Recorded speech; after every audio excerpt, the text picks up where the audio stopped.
Hello అండి, అందరూ ఎలా ఉన్నారండి? బాగున్నారు కదా? నేను కూడా బాగున్నానండి. ఫస్ట్ టైం మన ఛానల్ ఎవరైనా విజిట్ చేసినట్లయితే ప్లీజ్ సబ్స్క్రైబ్ చేసుకోండి. దావన్దేవ్ స్టోరీస్. ఇవాళ వీడియో వచ్చేసి మరొక హెల్దీ రెసిపీ అండి. తెలగపిండి పచ్చిశనగపప్పు కూర అండి. ఇది మన పూర్వకాలం నుంచి వాడుతున్న కూర అండి. చాలా అంటే చాలా హెల్దీ ఫుడ్ అనమాట. ఎన్నో ప్రోటీన్స్ మనకి దీని నుండి లభిస్తాయి. ముందుగా పచ్చిశనగపప్పుని ఒక అరగంట ముందు కడిగి శుభ్రంగా నానబెట్టుకున్నానండి. చూస్తున్నారు కదా, నానబెట్టుకోవడం వల్ల పప్పు అయితే త్వరగా ఉడుకుతుంది కదా అని ముందుగా ఈ గ్లాస్తో ఆ గీత వరకు తీసుకున్నానండి. నేను టీ గ్లాస్ ఉంటుంది కదా, మీరు దానికి తగ్గించి ఈ విధంగా తీసుకోండి. దీంతో 4 గ్లాసుల వరకు వాటర్ వేసుకుని ఈ విధంగా పప్పునైతే చూడండి చక్కగా మరుగుతుంది. వాటరు ఈ విధంగా ఉడకబెట్టుకుంటున్నానండి. ఈలోపు మనం ఉల్లిపాయ అరముక్క, ఒక 6 పండు పచ్చిమిర్చి తీసుకొని చక్కగా ఇలా రోట్లో దంచుకుంటున్నానండి. ఇలాగే చేసేవారు కదండి, అందుకని నేను కూడా నాకు మ్యాక్సిమం కుదిరినంత వరకు అదే విధంగా చేద్దాము, అదే టేస్ట్ వస్తుందని నేను ట్రై చేశాను అనమాట. ఇలా దంచుకునేవారంట అప్పట్లో. ఇలా మంచిగా రోట్లో వేసుకుని ఇలా దంచుకునేవారంటండి. చూస్తున్నారు కదా, మనం ఎన్నో ప్రోటీన్స్ పౌడర్స్ అవి తాగుతాం కదండి బయట కొనుక్కొని. అవి ఏమి కొనుక్కోక్కర్ లేకుండా మనకి దానికి ఈక్వల్గా లేదంటే దానికి మించి కూడా మనకి ప్రోటీన్స్ అయితే ఈ తెలగపిండిలో లభిస్తాయంటండి. చాలా అంటే చాలా హెల్దీ ఫుడ్ అని చెప్పి మన తాత ముత్తాతల నుంచి తింటున్న కూర అనమాట అండి. ఇది అందరికీ తెలిసిన, మళ్ళీ నేను చెప్తున్నాను. చూడండి ఈ విధంగా మంచిగా రోట్లో దంచుకొని ఈ పేస్ట్ అంతా తీసేసుకొని పచ్చిశనగపప్పు ఒక 50% ఉడికిన తర్వాత ఇవి వేసుకోవాలండి.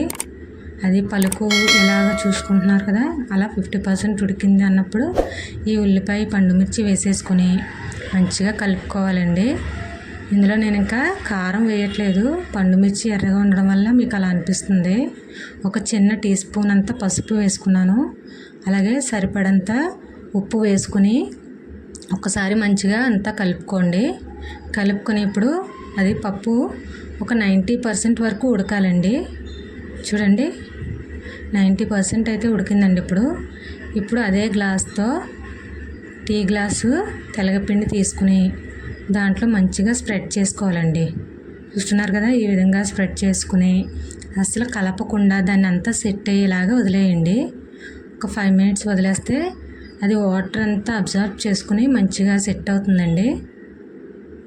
మూత పెట్టేసి ఒక 5 minutes అలా వదిలేస్తే చూడండి ఇప్పుడు మంచిగా చూడండి ఎలా వాటర్ అంతా అబ్జర్వ్ చేసుకుని మంచిగా సెట్ అయింది.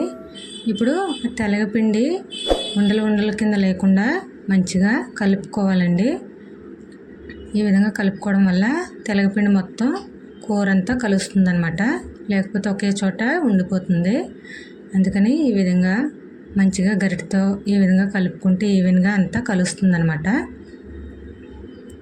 చూడండి ఇప్పుడైతే తెలగపిండి రెడీ అయిపోయింది. దీన్ని ఇప్పుడు తాలింపు పెట్టుకోవాలండి.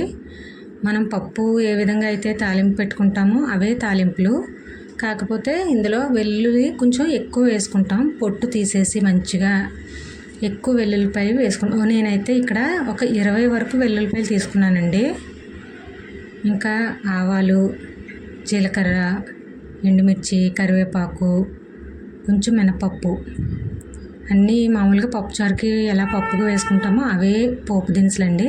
ఇక్కడ చూడండి ఒక 20 వరకు తీసుకున్నాను వెల్లుల్లిపాయలు. అయితే పొట్టు తీసేసి మంచిగా ఈ విధంగా ఎక్కువసేపు ఇది మామూలుగా పప్పుకి కొంచెం మీడియంలో పెట్టేసుకుని వేపేసుకుని వేసేసుకుంటాం కదండి, వెంటనే ఆ విధంగా కాకుండా వెల్లుల్లిపాయని మంచిగా ఆయిల్లో వేయించుకుంటే అది కూరతో పాటు తింటే, ఇలాంటి వెల్లుల్లిపాయ కర్రీస్ కూడా మనకి కరోనా టైంలో అది తినాలని బాగా చెప్పేవారు కదండి.